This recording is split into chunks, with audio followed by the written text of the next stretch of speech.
नमस्कार, आप देख रहे हैं एडी लाइव 24 खबरें जो आईना दिखाती हैं। कानपुर में पत्रकारों का हस्ताक्षर अभियान, सुरक्षा कानून की उठी जोरदार मांग।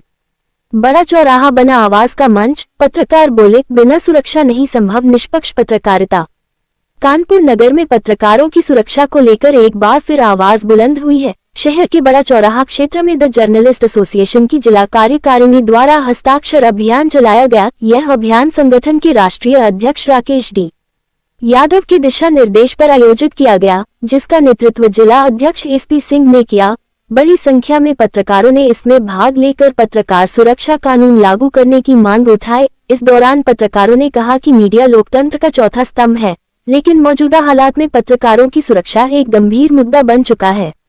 उनका कहना था कि बिना सुरक्षा के स्वतंत्र और निष्पक्ष पत्रकारिता संभव नहीं है, इसलिए सख्त और प्रभावी कानून बनाया जाना बेहद जरूरी है। अभियान में उमेश पांडेय, के द्विवेदी, राजू यादव, रेणु भारद्वाज, सरोज पासवान, नेहा शर्मा, रुद्र प्रताप सिंह, दुर्गेश कुमार, आरिफ, नीलेश शर्मा, सुनील कुमार, लाला यादव, भानु कुमार और रमन श्रीवास्तव सहित कई पत्रकार मौजूद रहे।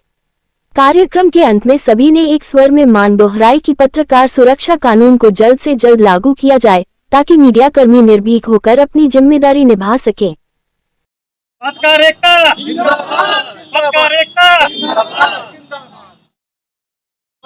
कानून लागू करो, पत्रकार कानून लागू करो, पत्रकार एकता जिंदाबाद,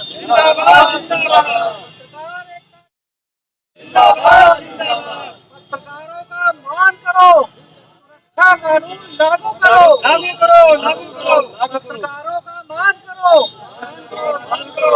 पत्रकार एकता जिंदाबाद, आवाज दो, पत्रकार एकता, पत्रकारों की यही पुकार, सुरक्षा कानून लागू करो, पत्रकारों की यही पुकार, पत्रकार एकता जिंदाबाद, आवाज दो,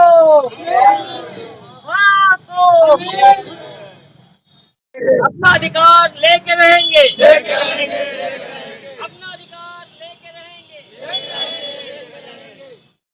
आवाज दो,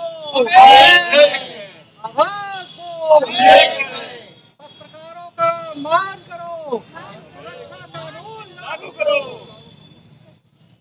नमस्कार, आप देख रहे हैं एडी लाइव न्यूज 24। आज मैं बड़े चौराहे पर हूं। आपको दिखा दें, जर्नलिस्ट एसोसिएशन पत्रकार संगठन है, जिन्होंने पत्रकार सुरक्षा कानून की मांग को लेकर यहां एक धरना दिया है और काफ़ी पत्रकार यहां मौजूद हैं।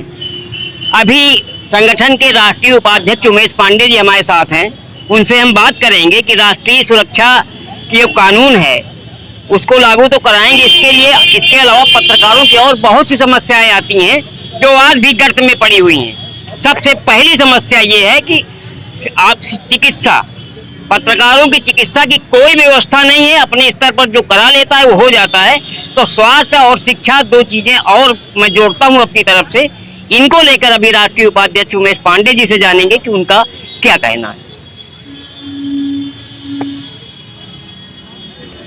उमेश पांडे जी, बहुत बहुत स्वागत है आपका हमारे चैनल में। धन्यवाद। आज पत्रकार सुरक्षा कानून को लेकर आपने एक विशाल पत्रकारों के साथ विशाल धरना यहाँ दिया है।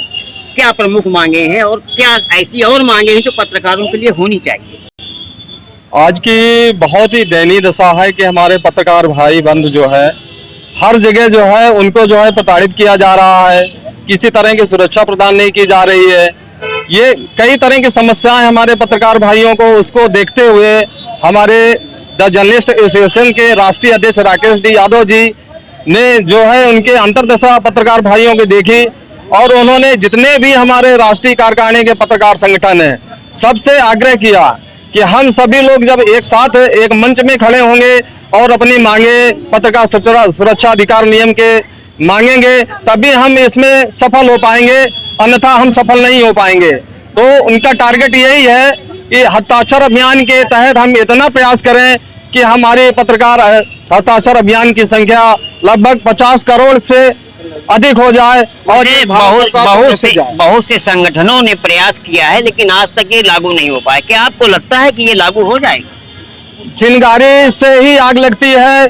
हम पूरा प्रयास करेंगे कि हम पत्रकार भाइयों के लिए एक सिपाही नायक बन के खड़े हों और हमारे साथ सब एक मंच पे आके खड़े हों।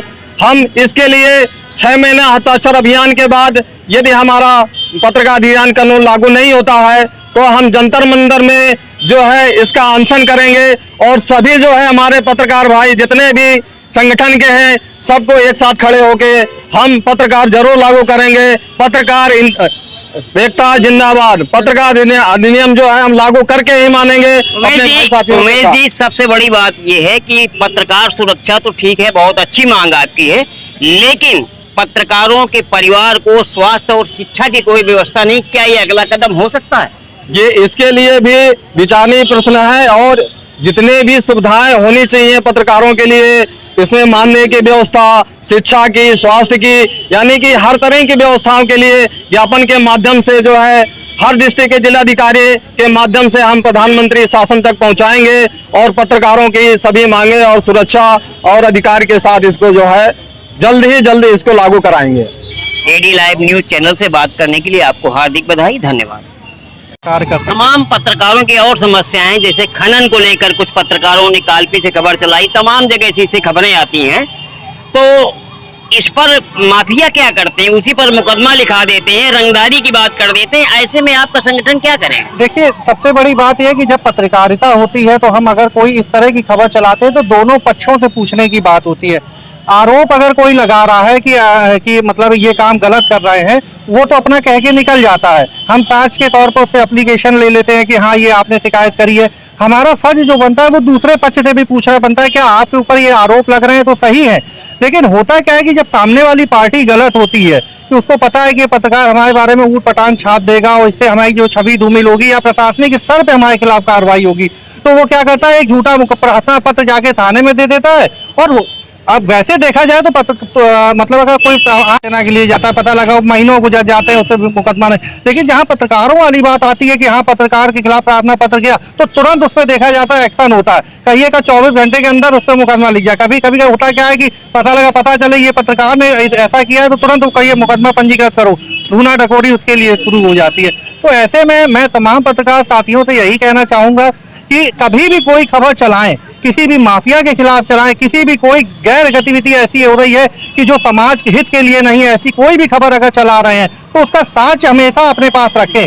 आप जब तक पत्रकारिता लाइन में जुड़े हैं तब तो रखें, और यदि आप पत्रकारिता लाइन से दूर हट रहे हैं तो उसको कहीं ना कहीं अपने पास सुरक्षित तौर पे रखिए, क्योंकि दुश्मन कोई भी हो तो वो आप आज अगर आपने उसको नुकसान पहुंचाया है तो आने वाले साल, 2 साल, 3 साल बाद वो भी आपको नुकसान पहुंचाने की सोचेगा जरूर। अच्छा, कानून जो है अगर ये लागू नहीं होता है, बहुत संगठनों ने प्रयास किया, तमाम लोगों ने ज्ञापन दिया, आगे आपका क्या कदम होगा? देखिए, अभी हमारे जो राष्ट्रीय अध्यक्ष हैं राकेश जी यादव, उनका जो दिशा निर्देश हमें प्राप्त हुआ है कि 6 महीने तक हमको हस्ताक्षर अभियान करना है। उसके बाद ज्ञापन के माध्यम से हम एक्टिविटी आगे करेंगे। अगर उसके बाद भी अगर मान लीजिए ये सुरक्षा कानून जिसकी हम मांग कर रहे हैं ये लागू नहीं होता है तो जैसे ही उच्चाधिकारियों का जो भी दिशा निर्देश प्राप्त होगा उसके आधार पर कानपुर कार्यकारिणी पूरी तरह से कार्य करेगी। आपका संगठन कानपुर ये पिछले महीने ये लागू हुआ था, ये इस कार्यक्रम ये चालू हुआ था और लगभग 15 प्रदेशों में इस कार्यक्रम को एक साथ चालू किया गया था।